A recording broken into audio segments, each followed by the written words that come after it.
Boleh saya tanya awak something tak? Boleh? Duit bagi awak penting tak? Duit. Duit. Okey guys, saya tak pasti sama ada Seremban ke, Seremban 2 ke ataupun mana-mana ke kan. Saya baru sampai, saya ternampak ada satu brother ni, dia tengah berniaga burger. Di waktu yang di mana semua orang sepatutnya tidur, dia masih berniaga. So, adalah 2-3 customer kat depan dia tu. So, why not kita pergi, kita tengok apa cerita dia, kenapa dia masih berniaga lagi di waktu orang tengah tidur ni. Let's go guys, kita check it out. Ada lagi bang burger? Ada Buatkan saya daging double satu. Daging double kan? Daging double. Yang tebal tau. Yang tebal punya tak apa? Boleh? Biasa punya. Abang memang full time niaga burger ke? Saya full time ni. Saya tengok dah tengah malam. Abang masih duduk berniaga lagi seorang-seorang kat sini. Baik bang, berniaga bang. Kan? Niaga macam mana okey? Alhamdulillah bang. Apa dah kahwin ke belum? Saya belum. Belum kahwin lagi. Sekarang ni tinggal apa dengan orang tua? Saya tak ada. Mak ayah tak ada dah. Oh, mak ayah tak ada dah. Tak ada. Oh, okey. Selalu kedai buka sampai pukul apa ni? Pagi. Pagi lah petang. Pagi ya, memang pagi. Buka petang. Sampai? Sampai pagi. Memang full time buat berniaga Tu sekarang dah kata mak ayah tak ada, sekarang tinggal macam mana? Sewa sendiri ke duduk macam mana? Duduknya duduk hostel orang lah. Diorang bagi hostel. Oh, yang masuk dalam program tu Kenapa awak buat kerja ni? Kenapa awak berniaga? Memang minat berniaga? Minat berniaga. Oh. Berniaga hari-hari ke macam mana ni? Berniaga hari. Hari-hari? Hari-hari. Bulan puasa okey kot sale? Okey. Alhamdulillah. Alhamdulillah kan. Rezeki ni Allah bagi je. Asal kita rajin cari je. Boleh tak awak ajar saya cara nak flip burger ke apa ke? Boleh eh? Boleh. Okey. Boleh. So angkat macam ni. Lepas tu boleh flip macam tu. Lepas tu kita check tengok. So kalau macam awak cakap mak ayah awak tak ada sejak awak umur apa ni? Saya umur darjah 3. Darjah 3. So lepas mak ayah tak ada tu awak stay dengan siapa sebelum awak masuk? Saya asrama. Duduk asrama.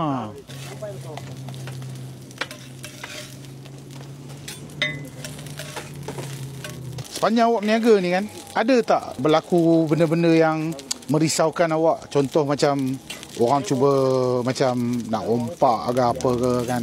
Oh tak ada. Tak ada Tak ada. Sini maksudnya sini kawasan ni masih selamat lah. Maksudnya dah berapa lama awak buat burger ni? Saya baru 6 bulan. Baru 6 bulan. Okey. So awak hari-hari tak ada kerja lain, awak memang berniaga je lah Berniaga je. Bagus. Rajin macam ni bagus. Muda lagi kan? Oh, angkatkan tu. Oh, sorry. Saya old school sikit. Old school band tu. Old school band. La ilah Allah. Awak dalam family ada berapa adik-adik? 6 orang. 6 orang. Awak nombor berapa? Saya nombor 4. Nombor 4. Maksudnya di bawah awak ada adik lagi lah. Bawah saya? Ada. Umur berapa dia orang? Kecil-kecil lagi ke macam mana? Ada belajar lagi. Belajar lagi?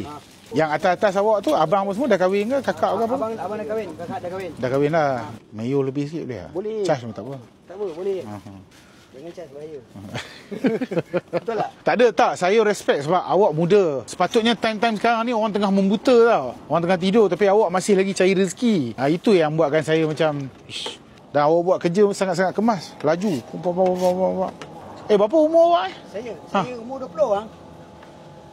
So apa harapan awak berniaga burger ni? Apa yang awak plan nak belajar dan apa impian awak nak buat ni? Saya nak buka stall saya sendiri. Maksudnya awak nak berniaga under stall awak sendiri lah? Stall saya sendiri lah. Boleh saya tanya awak something tak? Boleh. Duit bagi awak penting tak? Duit semua penting. Penting. Kenapa duit bagi awak penting?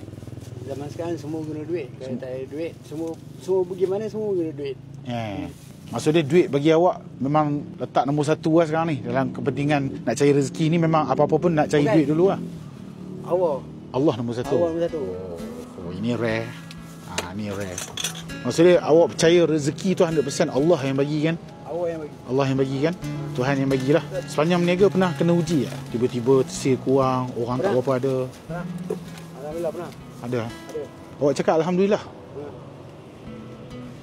Kenapa awak cakap Alhamdulillah? Pernah? Di ujian. Bagi awak ujian tu satu rahmat. Betul. Awak budak tahfiz ke? Bukan. Saya dulu duduk asrama kan. Sebab dia ajar agama semua tu semua. Oh. Kat asrama saya. Saya respect lah mentaliti awak. Awak ni sebenarnya budak muda yang bagus lah. Nama apa tadi? Nama Razi. Razi okey, sihat semualah? Sihat Alhamdulillah. Saya ni bukan apa, saya suka tengok orang yang bersungguh-sungguh nak cari rezeki ni. Bagi saya orang yang macam ni memang power lah. Abang lagi hebat bang. Kenapa saya hebat? Abang lagi hebat. Awak tak adilkan abang datang ke sini. Awak kenal saya ke? Belum Kenal kan? Macam mana awak cakap saya ni hebat? Allah hanya takdirkan saya sampai kat tempat awak. Betul. Ini semua apa ni? Belanja tak orang, belanja usaha belanja. Tak boleh, tak boleh. Meniaga. Tu undang-undang pertama. Kena kira. Nombor 2, RM3. 20 23, 25. RM25. Ini untuk burger. Ini Allah bagi kat awak. Okey. Bang, belen ni bang. Tak nak belen tu. Awak ambil. Nah. Ini tak tahu belen. Tak nak. Saya tak nak. Okey. Niaga elok-elok. Sentiasa selawat. Jangan lupa Allah. Jangan lupa Nabi. Okey, zikir banyak-banyak. Rezeki Allah yang hantar. Sekarang ni waktu semua orang tengah tidur. Kalau tak silap saya sekarang ni jam 12 lebih lah. Saya baru sampai dekat kawasan Seremban ni. Dikala orang tengah tidur, dia masih cari rezeki. So why not? Dari satu umur dia baru 20 support dia. Orang macam ni berbaloi. Orang datang serbu, bagi dia sampai dia tak menang tangan, biar dia diam buat kerja je kan. Orang macam ni. Okey. Ingat Razi pesan saya nama saya Syahri. Okey. Janganlah cium tangan. Tak apa. Tak apa boleh. Janganlah malu. Okey Razi, kita jumpa lagi InsyaAllah, hati-hati. Janganlah duk bisalah cium tangan apa. Ada TikTok Saya pun bukan orang hebat. Saya bawa ada 28 orang. Dia lah kot dia 28 orang. Lamborghini Tunggu follow terus lah. Oh, follow terus. Terima kasih lah follow saya. Okey, niaga elok okey. Jaga diri elok. Okey. Jumpa lagi. Assalamualaikum. Waalaikumsalam. Alright, nice.